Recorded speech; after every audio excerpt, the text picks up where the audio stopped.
नमस्कार, एक बार फिर से स्वागत है आप सभी का कंटेंट फटाफट पर। उम्मीद करता हूँ कि आप सभी स्वस्थ होंगे, मस्त होंगे, अच्छे होंगे और साहब एकदम जबरदस्त होंगे। तो साहब चलिए चर्चा शुरू करते हैं। मार्क रुट जो कि नेटो के सेक्रेटरी जनरल है, इन्होंने भारत को, ब्राजील को और चाइना को ये बोला था कि यार अगर तुम रूस से डीलिंग्स बंद नहीं करते हो तो हम तुम पे ताबड़तोड़ टैरिफ कस देंगे।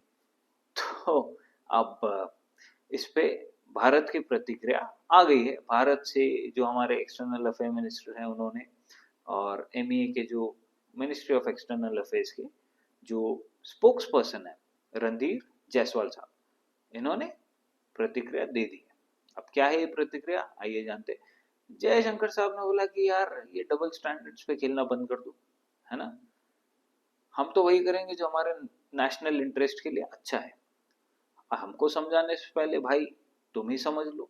तुम यूक्रेन को जो हथियार सप्लाई कर रहे हो, तुम कैसे ना कैसे तरीके से यूक्रेन को हेल्प कर रहे हो ताकि रशिया को अंडरमाइन किया जा सके, आइसोलेट किया जा सके।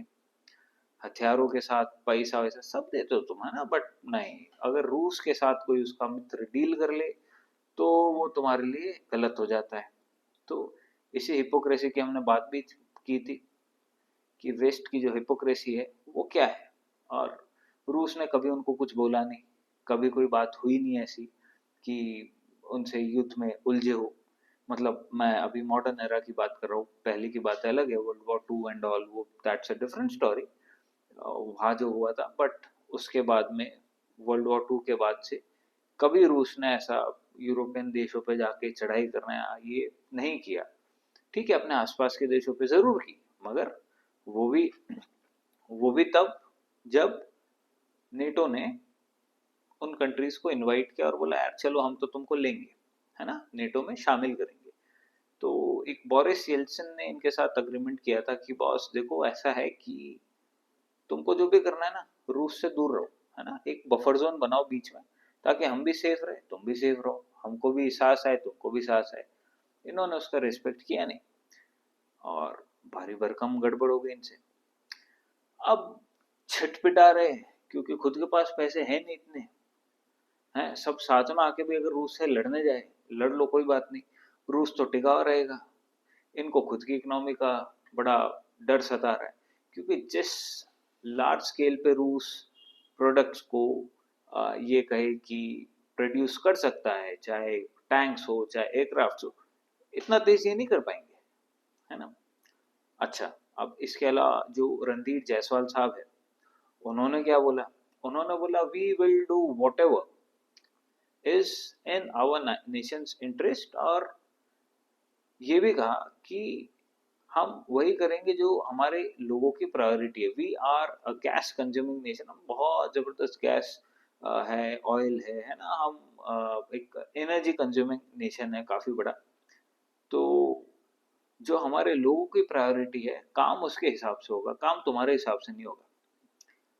अब ये स्टेटमेंट गया है, देखते हैं क्या प्रतिक्रिया आगे से आती है। बाकी आप बताइए, आपको क्या लगता है ये जो हमारे जो लीडर्स कर रहे हैं, सही है, गलत है? आप स्टैंड करते हैं, सपोर्ट करते हैं इस डिसीजन को या नहीं करते? साहब जो भी राय हो आपकी, हो सकता है आप बोले नहीं हम नहीं करते, कोई बात नहीं, हो सकता है आप बोले हाँ करते हैं और बहुत अच्छी बात है। तो आपकी जो भी राय है आप कृपया करके बिल्कुल डालिए और बताइए कि क्या लगता है आपको। बिकॉज यू नो, जब देश का सवाल आता है तब देश का हित देखा जाता है, ना कि जो बाहर के देश है वो क्या चाह रहे हैं, उनके लीडर्स क्या चाह रहे हैं, चाहे फिर वो ट्रम्प हो चाहे कोई और हो, ये चीजें नहीं देखी जाती। तो चलिए साहब, इसी के साथ में हम जो है वेस्ट की हिपोक्रेसी को यहीं पे आज छोड़ते हैं। कभी और फिर से इस पे चर्चा करेंगे। और भारत और रूस तो ट्रेड करेंगे ही करेंगे, इनको जलन मचती रहेगी। इनको हम ज़्यादा नहीं तो बर्न ऑयल जो आती है ट्यूब, वो ट्यूब इनको दे देंगे, काफ़ी सस्ती मिलती है इनके यहाँ, तो बड़ी महंगी होगी, तो हम भिजवा देंगे इनको। धन्यवाद।